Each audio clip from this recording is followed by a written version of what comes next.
네, 안녕하세요. 마음의 신비 8장의 마음속 구조에 관해서 말씀드리겠습니다. 앞에서 하느님은 마음속에 있는 것이 아니고 마음속이 하느님이라고 하였다. 이번에는 마음속이라는 상태가 어떠한지에 대해서 논하고자 한다. 이해를 돕기 위해서 처음부터 다시 정리하고 본론으로 들어간다. 일품 안김에서 안겨 있음을 그리면, 두 번째, 마음에 안겨 있는 느낌이 일어나고 이 느낌이 잘 익어가면, 세 번째, 안김이라는 쉼의 상태에 이른다. 어떤 것을 골똘히 생각하면 그것이 형상화, 심상화된다. 안겨 있다는 생각 속에 몰두해서 집중하다 보면 안겨 있는 느낌이 마음에 들어온다. 느낌이 마음에 들어오게 되는 가장 큰 원인은 안겨 있다는 생각 때문만이 아니다. 안김이 일어나는 과정의 내용을 볼 때 안겨 있다는 생각을 함으로써 일어난 것이긴 하지만, 엄밀히 분석해 보면 안겨 있다는 한 생각 때문에 일어나는 것입니다. 만약에 안겨 있다는 생각을 두 가지, 세 가지로 복잡하게 한다면 안김이 일어날 수 없습니다. 반드시 한 생각으로 모으는 집중이 필요한 것입니다. 우리 글로 집중을 번역하면 한 생각이 됩니다. 생각은 한문이 아니고 순수한 우리 글이었는데 한자로 짜 맞추어 사용하고 있는 것입니다. 자, 쉼이 일어나는 과정, 많은 생각, 배꼽숨을 통해서 안겨 있다는 한 생각, 그게 집중이죠. 그게 그림입니다. 그리고 안김이 일어남, 그게 느낌이고, 안김의 완성이 바로 봄입니다. 안겨 있다는 한 가지 생각만 하고 있으므로 안겨 있다는 느낌이 일어날 수 있는 것입니다. 오직 한 생각, 안겨 있다는 한 생각만을 갖고 있기 때문에 정신 집중이 되어 통일이 되고, 정신 통일이 됨으로써 편안해질 수 있는 것입니다. 자, 정리해 보겠습니다. 한 생각 플러스 안겨 있다는 생각은 안겨 있다는 한 생각이죠. 자, 한 생각을 하는 내용이 안겨 있다는 한 생각이기 때문에 안겨 있다는 느낌이 일어납니다. 여기에서 안겨 있다는 생각도 중요하지만 정신을 모으는 한 생각이 더 중요합니다. 한 생각에 의해서 뇌파나 마음의 에너지가 집중되므로 느낌, 즉 안겨 있다는 느낌이 반드시 들어오게 됩니다.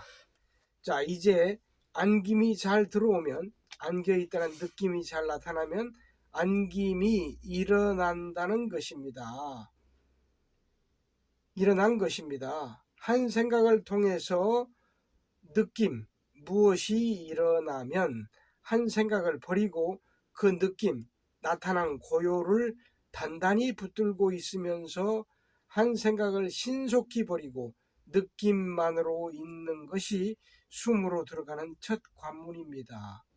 다음 단계로 느낌만을 계속 유지하고 있으면 느낌에 익숙해지고 완전한 적응이 이루어지면 느낌조차 잊어버린 상태에서 마음과 몸이 편안해지는 최초의 쉼의 상태를 경험하게 됩니다. 다시 정리합니다. 한 생각으로 조성된 정신 집중의 상태, 안김이라는 최초의 느낌이고, 이것이 바로 쉼입니다. 몸숨 일품의 숨오름인 안김은 숨을 통해 얻게 되는 최초의 쉼입니다. 대상적 집중의 단계에서는 삼품의 숨오름인 기쁨의 위치에 가야, 몸숨에서의 대상적 집중의 단계에서는 삼품의 숨오름인 기쁨의 위치에 가야 몸숨에서의 완성된 쉼을 얻을 수 있습니다. 자, 결론입니다. 설명한 바와 같이 숨은 1품에서 9품에 이르는 각각의 품계 내에서 그리고 느끼고 보는 수련의 품계 과정을 마치면 다음에 숨 오름으로 올라갑니다. 자, 품계 1품에서 9품까지 각 품계 내에서 진행되는 수련상의 기본 과정은 그리고 느끼고 보는 것입니다. 그리고 한 생각을 그리고 한 생각을 느끼고 보는 과정에서 쉬게 됩니다. 자, 한 생각, 최면적인 집중에 대해서 한 생각을 계속하고 있다 보면 몰두가 일어나서 깊이 들어가면 옆에 누가 있는지도 천둥이 치고 벼락이 때리는지도 모르게 됩니다. 이러한 정신 집중의 상태를 요가에서 삼매라고 합니다. 한 생각을 통해서 느낌이 일어났음에도 불구하고 계속 한 생각만 붙들고 있으면 느낌이 계속 강해지다가 몰두가 되면 몸에서 일어나는 느낌이 엄청나게 강렬해집니다. 여기에서 기공사들이 목격하는 기가 나타났다고 하는 기의 발현, 발광 현상을 경험하게 됩니다. 이것이 기공사가 되는 길입니다. 숨의 목적은 집중을 통해서 기를 끌어내어 쓰고자 하는 것이 아니므로 한 생각에서 느낌이 일어나면 곧 바로 한 생각에서 빠져나와야 합니다.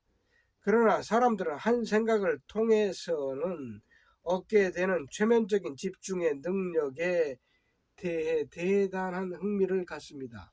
집중을 이용한 정신력으로 아픈 사람을 만져주기만 해도 병이 치료되고 무엇이든 하고자 하면 능히 해낼 수 있는 등의 신비한 능력은 선망의 대상이 됩니다. 일반적으로는 그저 생소하고 신묘한 현상으로 비추어지겠지만 불행하게도 지금까지 나와 있는 정신계의 수련 방법들은 최면적인 집중의 수준 이상을 넘어서지 못하고 있습니다. 참선하던 스님도 어렵고 힘들게 공부하다가 집중을 만나게 되면 유혹을 뿌리치지 못하고 대부분 공부의 진로를 바꾸게 됩니다. 관음, 조경, 관세음, 보살 등의 문구를 계속 외우면 정신 집중이 일어나서 자기 자신이 다른 어떤 세계에 푹 빠져 있는 듯한 느낌, 외부 세계와 단절된 어떤 한적한 피난처에 가서 안정을 찾은 듯한 정신현상이 발생합니다. 바로 이것이 한 생각을 통해서 일어난 최면적인 집중입니다. 집중이 오면 관음, 조경, 관세음, 보살이라는 매개체, 한 생각을 버리고 느낌으로 넘어갔다가 다시 쉼으로 가야 하는데 이 매개체를 끝까지 놓지 말라고 고집함으로 최면적인 집중에 빠져서 마음 공부하다가 무당의 길로 들어서게 되는 것입니다. 매개체를 가지고 집중을 훈련하다 보면 도통의 경지에 가장 신속하게 이르기는 하겠지만 이 방법은 쉼을 얻기 위한 정도로 가는 올바른 도통법이 아닙니다. 문 밖에서 우물쭈물하다가 대문 틈 사이로 비주기 안을 들여다보는 단순한 체면적인 집중의 현상에 불과할 뿐입니다. 그들은 사람의 정신 구조는 반드시 한 생각을 통해서 느낌을 얻고 다시 쉼으로 넘어가야만 되는 구조라는 점에 대해서 잘 이해하지 못하고 있습니다. 가설이지만 단계를 밟아서 쉼으로 넘어오라고 가르친다면 스님과 신도가 대등한 경지에 놓여지게 되어 굳이 스님을 따라다닐 필요성이 없게 될 것입니다. 신도 수가 줄어들면 절을 운영하기 어렵게 될 것이므로 신도를 집중의 차원에 고정시키고 더 이상의 경지로 넘어서지 못하게 하는 것이 절을 운영해 나가는 하나의 비결일 수도 있다고 가정하여 말할 수도 있습니다. 절에서 흔히 듣게 되는 영통법이라는 것은 가장 빨리 볼 수 있는 능력, 영시, 가장 빨리 들을 수 있는 능력, 영통.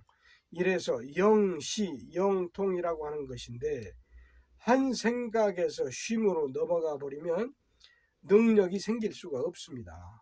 한 생각에서는 정신적인 경지에 깊숙이 빠져드는 느낌이 들지만 쉼으로 곧장 넘어와 버리면 몰두해 있는 느낌은 전혀 없고 단지 편안한 느낌만 오기 때문에 최면적인 집중에서 오는 신통력과는 그 배경이 완전히 다릅니다.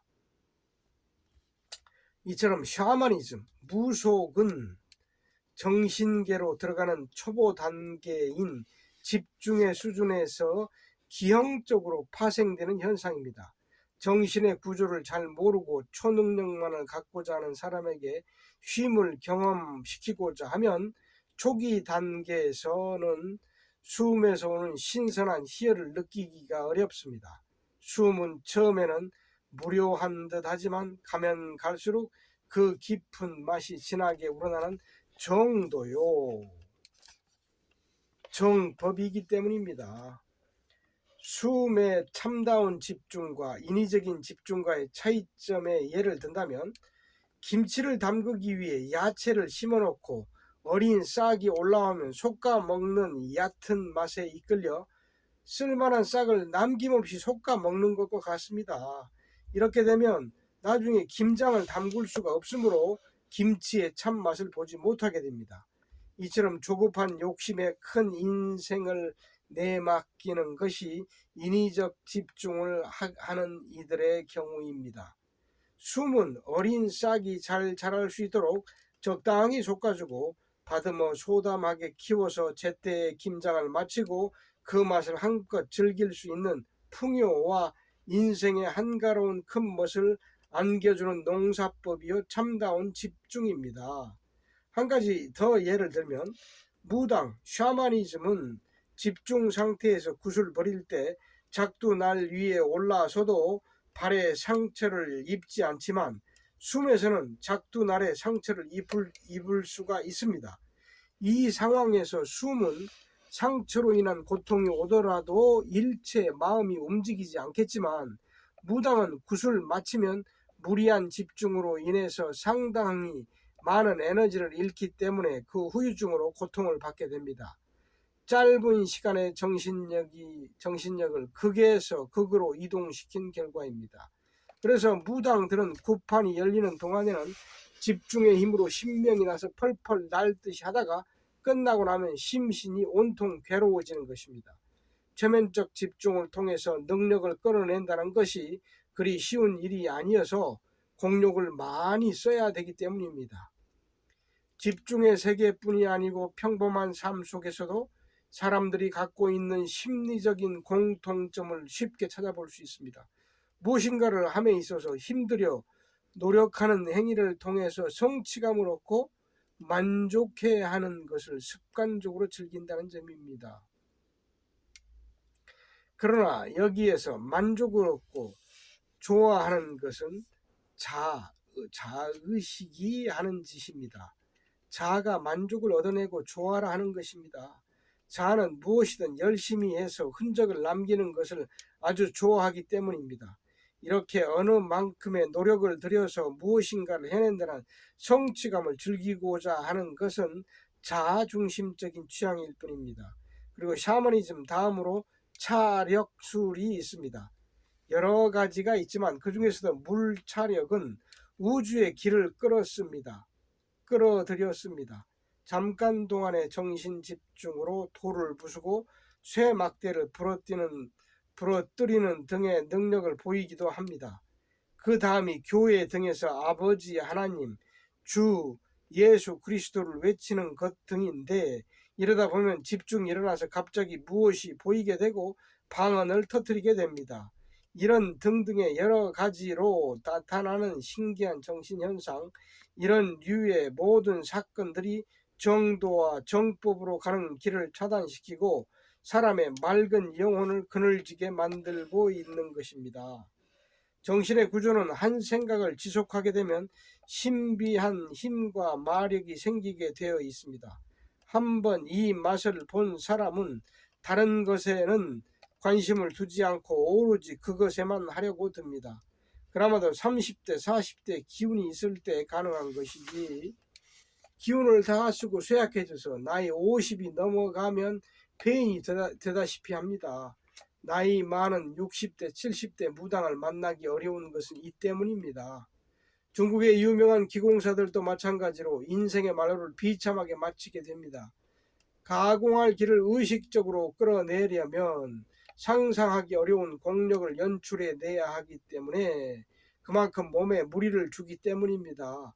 병을 고치는 것도 예를 들면 기도원에서 요양했던 사람의 경우 기도원에서는 지병이 거의 완치된 듯하여 집으로 돌아가면 다시 또 재발되어 요양원에 다시 가야 하는 고생을 되풀이하다가 결국 막다른 길에 서게 되는데, 이건 역시 인위적인 집중의 한계를 넘어서지 못했기 때문입니다.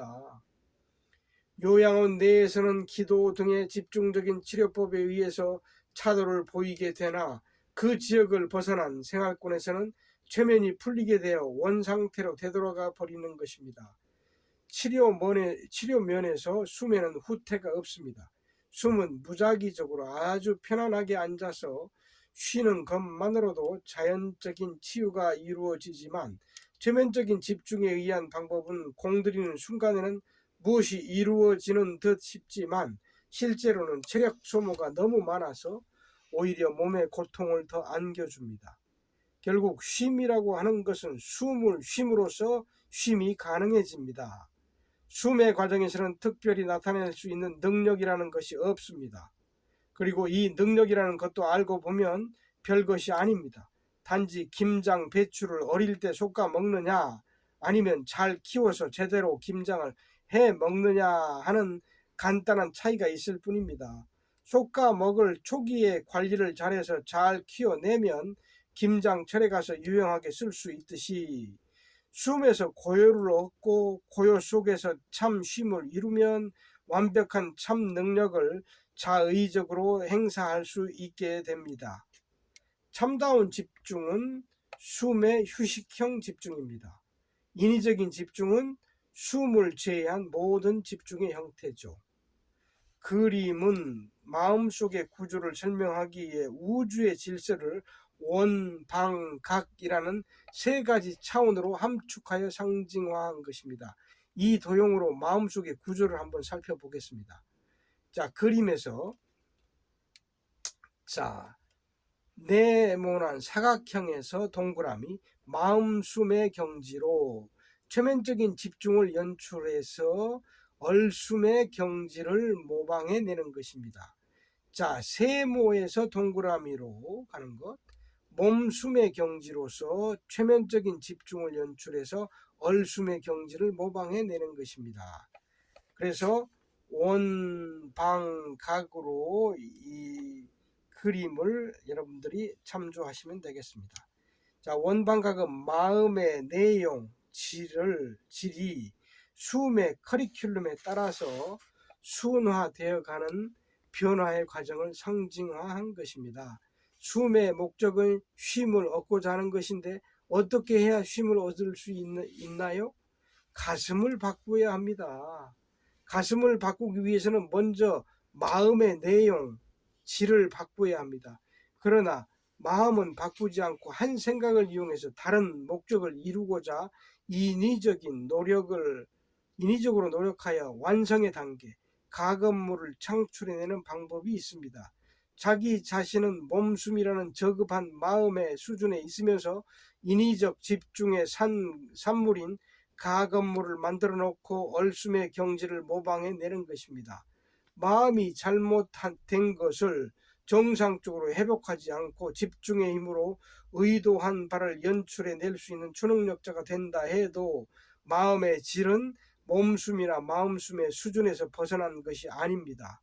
그러므로 인위적인 집중을 통해서 구축해 놓은 가건물은 신기루와 같은 것으로 최면 효과가 떨어지면 언제든지 사라져 버리게 되어 있습니다. 본래부터 소유하고 있는 훌륭한 집을 버려두고 엉뚱한 곳에 거적대기 같은 허스름한 집을 지어놓고 좋아하라 하며 사는 초라한 인생 길을 가는 사람들이 최면적인 집중을 하는 사람들입니다. 그러니 능력을 잃게 되면 비참해질 수밖에 없는 것입니다. 나이 들고 기력이 쇠약해지는 갱년기, 남자나 생리가 끊기는 시기, 여자가 되면 능력을 만들어 쓰는 일도 한계에 이르게 됩니다. 기력이 다해서 신통력을 못 쓰게 되면 그동안의 경험을 토대로 한 말재간만 화려해집니다. 속된 말로 무당에게 가는 것도 이제 막 신들린 젊은 무당을 찾아가야 귀동냥이라도 할 수 있는 것입니다. 자기 자신의 마음의 질은 바꾸지 않고 억지로 집중을 끌어내서 가건물을 만들어내는 것은 무리한 일입니다. 무리한 이치가 없음, 무를 말합니다. 무리란 말은 이치가 없음을 말합니다. 병원에서 환자에게 조리를 잘 하라고 하는 뜻은 이치에 맞게 잘 조절하라는 말입니다. 모든 것은 억지를 쓰지 말고 순리에 따라야 합니다. 마음은 육체와는 엄연히 다른 별도의 존재이고 에너지입니다. 마음의 에너지는 사람 자신이 올바르게 생각하고 마음을 쓰는 질적인 수준과 정비례합니다. 예를 들어 충격도 10 수준의 사건에서 흥분되고 마음 아파하는 마음의 질을 가진 사람이 있는 반면 100도 또는 1000도 수준의 충격을 주는 큰 사건에 부딪혀도 흔들림이 없는 마음의 질을 가진 사람이 있습니다. 사소한 일에도 흔들리는 마음, 작은 마음과 큰 일에도 전혀 흔들리지 않는 큰 마음, 이런 마음의 차이가 마음의 질, 내용, 수준의 차이입니다. 사람의 마음은 절로 이루어져 있습니다. 질의 집합체가 마음인 것입니다. 그러므로 마음의 질을 바꿔주면 가슴이 자연히 바뀌어집니다. 오늘에 이르기까지 사람들이 자신들의 마음 바꾸는 노력을 게을리한 탓에 심성이 거칠어지고 황폐해져 있습니다. 일상생활 속에서 팔자가 꼬여지면 마음 바꾸기 위한 수행을 먼저 하고자 해야 합니다. 유명하다고 하는 팔공산의 갓바위 같은 곳에 올라가서 쌀이나 몇말 갖다 놓고 비는 등의 그런 행위 말이죠. 그러나 영험이 있다고 하는 곳에 가서 기도하면 간혹 그것이 성취되는 경우가 있기는 있습니다. 그러나 일이 잘 된다 해도 억지를 써서 일을 성사시켰기 때문에 시간이 경과되고 인위적 집중에 의한 에너지가 소멸되면 반감기를 맞이하게 됩니다. 반감기라는 것은 비정상적으로 생성된 현상들이 때가 되면 본원의 상태로 되돌려지는 자연의 섭리 현상을 말합니다. 이 원리에 의해서 가건물은 깨어지고 마음의 질은 저급한 원래의 상태로 되돌아갑니다. 그러나 반감기 때는 그 수십 배에 달하는 순환을 당하게 됩니다. 기도의 효과는 우선 당장에 급하고 힘든다고 해서 진통제를 맞는 것과 같은 이치입니다. 가정에 곤란한 일이 닥쳤다 해서 기도로 해결하고자 하는 것은 대단히 무모한 억지를 쓰는 것입니다. 따라서 기도는 악마의 사귐이며 마약과도 같은 것입니다. 예수는 이것을 악마, 사탄이라고 했습니다. 그런데 우리나라 사람들은 이런 류의 기복신앙을 참 좋아하는 것 같습니다. 헛된 망상을 쫓지 말고 마음을 바꾸기 위한 노력을 해야 할 것입니다. 사주팔자나 들여다보고 무당을 찾아다니며 기도하러 다닌다고 될 일이 아닙니다. 오늘 얼마간의 마약 분말에 의지해서 위로받게 되면 내일은 그 2곱, 모레는 3곱을 필요하게 됩니다. 이것과 유사한 것이 인위적인 집중입니다.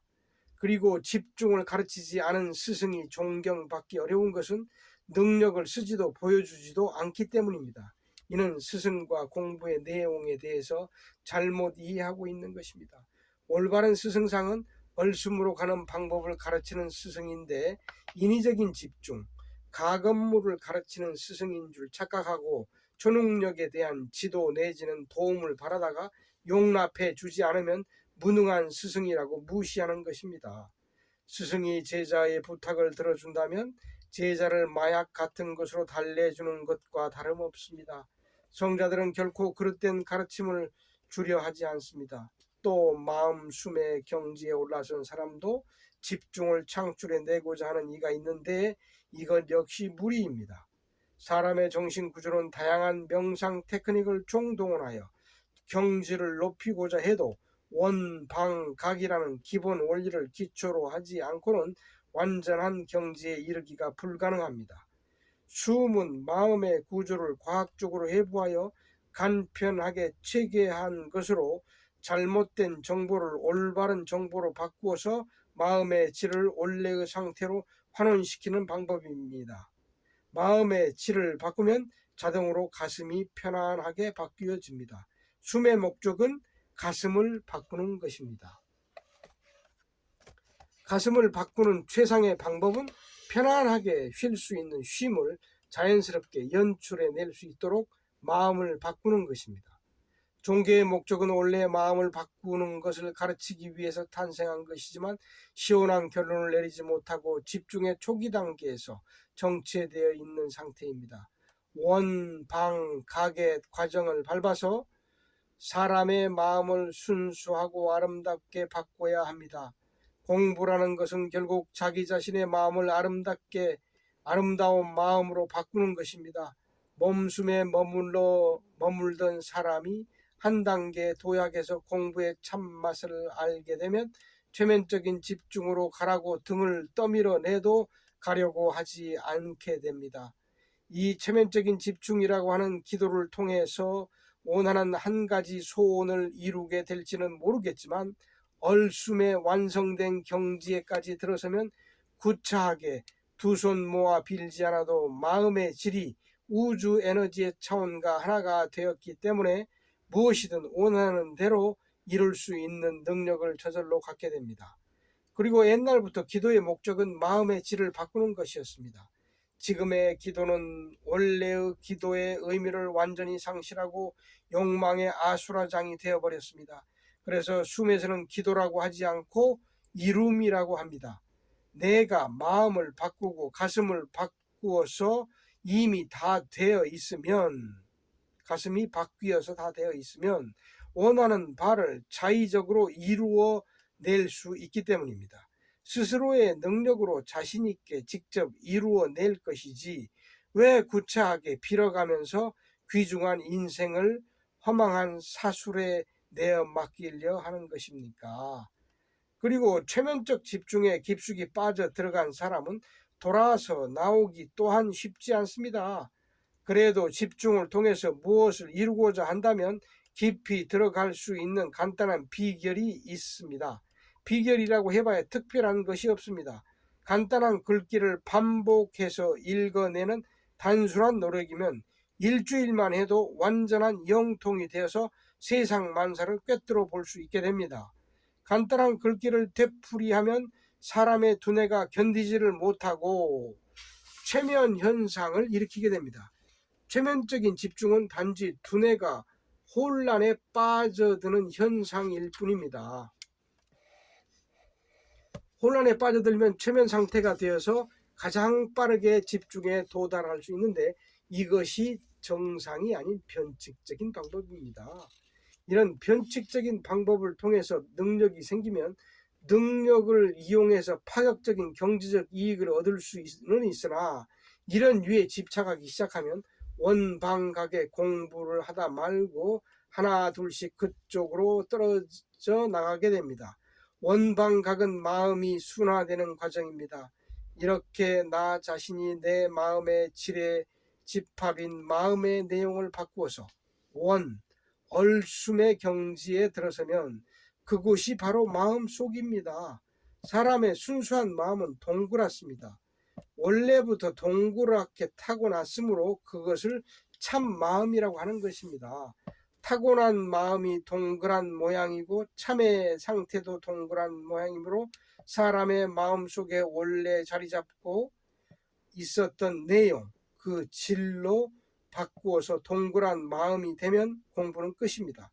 이렇게 해서 마음이 빛나게 되고 힘을 얻게 되면 지혜가 충만하게 되고 큰 사랑이 가능해지면 초인 생활에 등장하는 애밀성자의 경지에 들어서게 되는 것입니다. 인위적 집중을 통해서 오는 것은 반감기가 있기 때문에 원상태로 되돌아가게 되지만 사람이 마음의 내용을 바꾸어서 올라선 참다운 집중의 경지는 돌아갈래야 돌아갈 수가 없습니다. 정도의 길을 걸어왔기 때문에 한 번 온 것이 영원히 후퇴되지 않는 것입니다. 그래서 완전한 공부라고 합니다.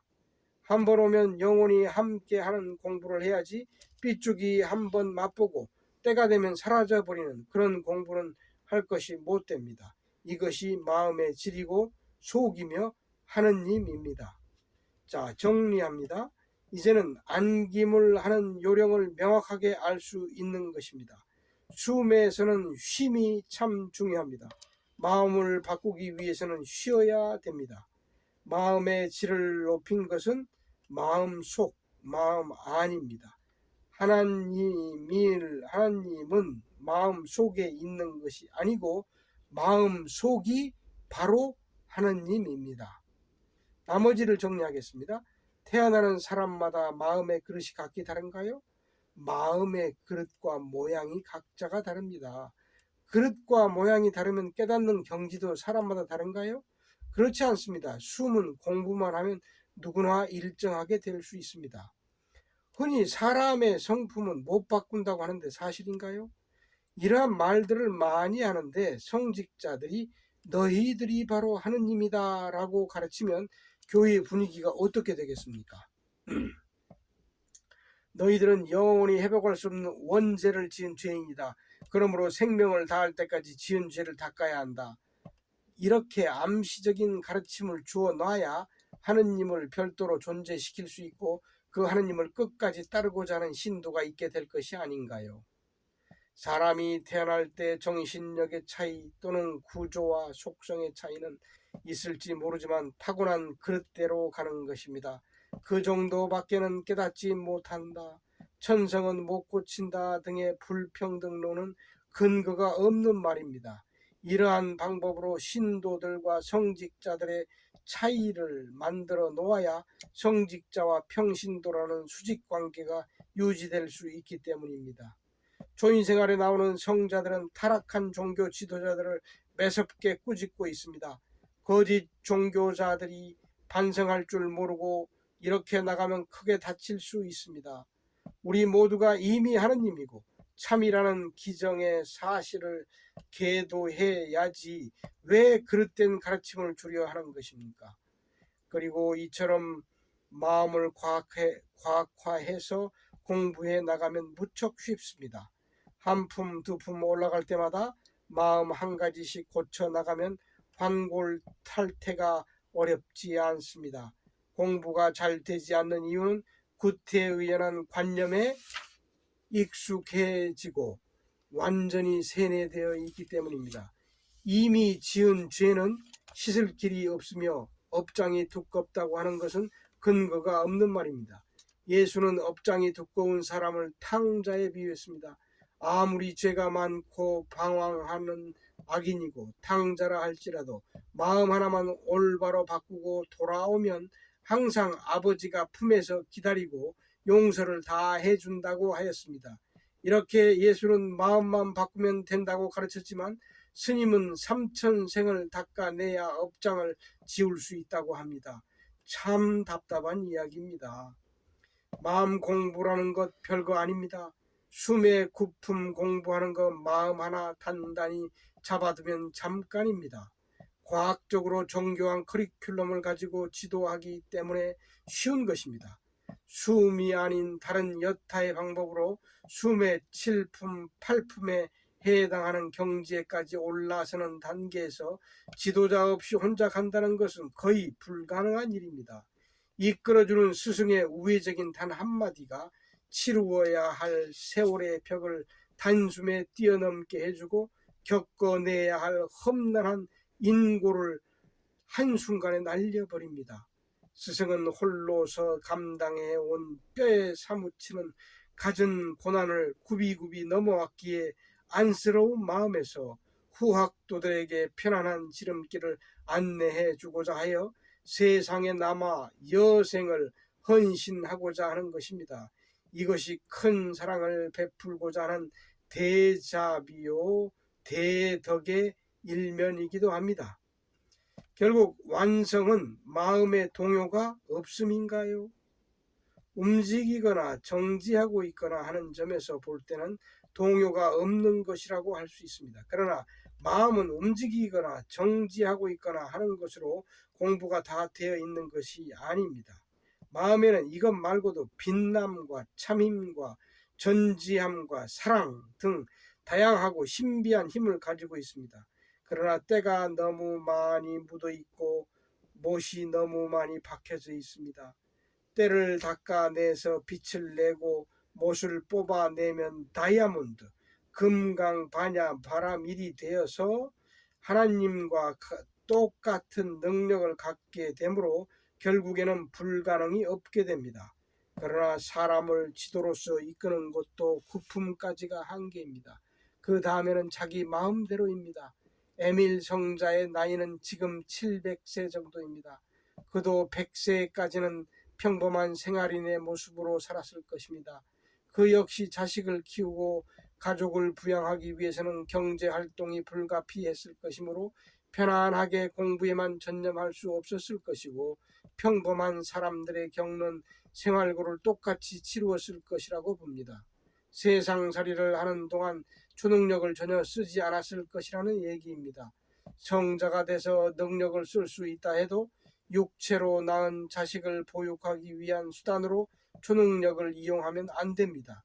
천벌을 받을 일이기도 하고 세태의 흐름의 초연함을 흐트리지 않는 것이 대도의 길을 가는 올바른 스승의 참 모습입니다. 네, 감사합니다. 오늘은 여기까지 하고 다음에 9장의 마음속에 대한 보충 설명을 하겠습니다. 네, 감사합니다.